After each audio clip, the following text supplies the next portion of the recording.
అణగారిన వర్గంలో పుట్టిన ఒక చిన్న బాలుడు స్కూల్లో కూడా బయట కూర్చోబెట్టబడాడు. కాని అతని కలలు మాత్రం ఎప్పుడూ బయటకు రాలేదు. చీకటి మధ్యలో కూడా విద్య అనే వెలుగును వెతికిన అతను తన భవిష్యత్తును తానే నిర్మించుకుంటున్నాడు. విద్య కోసం సముద్రాలు దాటి ప్రపంచస్థాయి విశ్వవిద్యాలయాల్లో తన ప్రతిభను ప్రపంచానికి చూపించాడు. అన్యాయం ఎదురైన ప్రతి క్షణంలో ఆయన వెనక్కి తగ్గలేదు. సమానత్వం కోసం తన స్వరాన్ని బలంగా వినిపించాడు.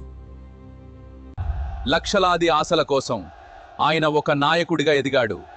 ఒక స్వరం, ఒక ఉద్యమంగా మారిపోయాడు. భారతదేశ భవిష్యత్తును తీర్చిదిద్దే రాజ్యాంగాన్ని తన ఆలోచనలు, తన కలం ద్వారా అమరమైన చరిత్రగా మలిచాడు. సమానత్వం, స్వేచ్ఛ, న్యాయం ఈ 3 విలువల కోసం ఆయన జీవితాన్ని అంకితం చేశాడు.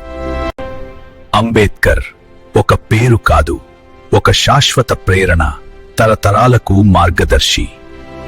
Hello friends, welcome to AI Cuts TV. I am Kaya.